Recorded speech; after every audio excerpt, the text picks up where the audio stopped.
종목 터치 시간입니다. 요즘 날씨가 굉장히 춥죠? 이렇게 날씨가 추울 때는 무슨 생각이 드시나요? 신한금융투자에서는 라면 생각이 난다라고 합니다. 라면 생각이 나는 계절, 농심에 대한 신한금융투자의 리포트입니다. 일단 4분기 농심의 실적은 컨센서스에는 부합을 하지만은 그래도 전년 동기 대비해서는 부진할 전망입니다. 하지만 내년 실적은 올해 기저효과도 있고 내년엔 다시 좋아질 것이다 라고 이야기를 했는데요. 올해는 경쟁사들에게 좀 밀리긴 했지만 내년에는 프리미엄급으로 해서 신제품도 생산해낸다라고 하니까요. 매출 성장과 또 평균 판매 단가도 좋아질 것이다 라는 기대를 하고 있었습니다. 그러면서 이 농심에 대해서 투자 의견을 트레이딩 바이에서 바이로 상향 조정을 했습니다. 바로 그 이유로는 최근에 이제 주가 하락이 있었기 때문인데요. 주가 하락으로 인해서 밸류에이션 매력이 살아났다라고 합니다. 그래서 2014년에 PBR을 0.9배 수준으로 잡으면서 이제 밸류에이션 매력이 살아났고 그렇기 때문에 투자 의견은 상향 조정한다라는 내용의 리포트였습니다. 다음 이제 따뜻한 나라인데요. 이제 추운 날에는 이런 나라로 날아가고 싶은 생각이 참 많이 들죠. 그래서 여행에 관련된 리포트입니다. 인터파크에 대한 하이투자증권의 리포트인데요. 목표가를 정하진 않았지만 제목이 투어 및 티켓계의 라인이라는 제목입니다. 요즘 이 라인이라는 말 굉장히 핫한 단어죠.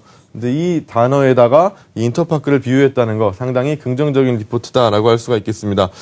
네, 그래프를 보면서 또 설명을 드리겠습니다. 네, 첫 번째 그래프는 우리나라 사람들의 여행 행태를 나타낸 건데요. 이 빨간색으로 표시된 부분이 잘 보이지가 않아서 표시를 해드리면 이 빨간색으로 표시된 부분이 전체 패키지 여행입니다. 근데 요즘 이 패키지 여행, 뭐 버스에 가이드가 태워서 어디를 가서 여기서 밥 먹어라, 저기서 사진 찍어라, 그리고 다시 타서 돌아와서 내일 아침 몇 시에 뵙겠습니다. 이런 여행을 요즘 잘 안 좋아하고 잘 하지 않죠? 그래서 많이 이제 줄어들고 있다라고 합니다. 이보다는 이제 개별 여행이나 또 특히 에어텔, 이 비행기와 호텔 이 두 가지만 끊고 가서 너희 마음대로 놀아라 하는 이런 자유여행이 더 대세라고 할 수가 있겠는데요. 이렇게 추세가 바뀌어 갈수록 가격 경쟁력과 또 다양한 상품을 보유한 인터파크에 대한 성장성이 두드러질 수 있다라고 이야기를 했습니다. 다음 그래프 보시면 이제 온라인 트래픽과 또 모바일 트래픽인데요. 특히 모바일 트래픽에서는 인터파크 이 빨간색 선으로 표현된 것이 압도적으로 1위를 차지하고 있습니다. 이제 온라인 트래픽에서는 2위인데요. 아주 근소한 차이로 2위를 하고 있지만 그래도 굉장히 가파르게 상승하는 것을 볼 수가 있죠. 이렇게 빠른 성장을 통해서 향후 성장성에 대해 또 기대를 가능하게 했습니다. 다음 또 추워지면 또 무슨 생각이 나나요? 네, 돈 생각을 빼놓을 수가 없겠죠.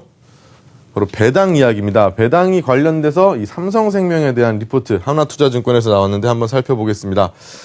삼성생명에 대해서 목표가 13만 2천 원, 투자 의견은 바이로 정했습니다. 삼성전자 배당 수익률 상향 조정이라고 하는데요.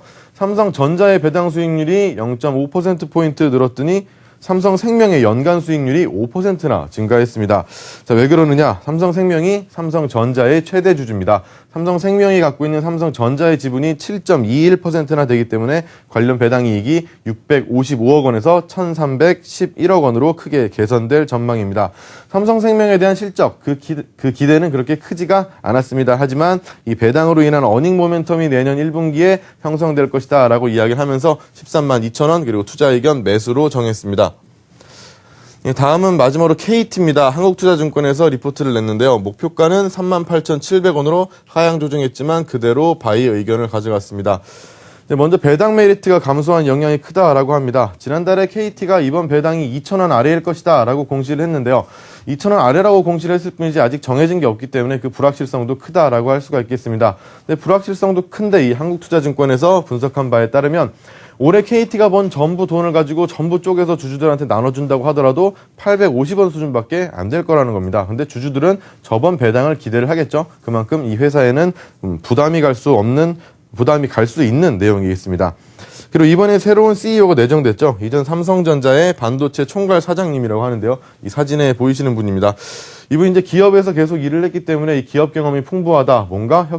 KT의 뭔가 혁신적인 바람을 불어올 것이다라고 이제 기대를 하고 있는데요. 하지만 이분이 또 반도체 쪽이기 때문에 통신 쪽에는 미약하다라는 또 약점이 될 수 있다라는 지적을 하기도 했습니다.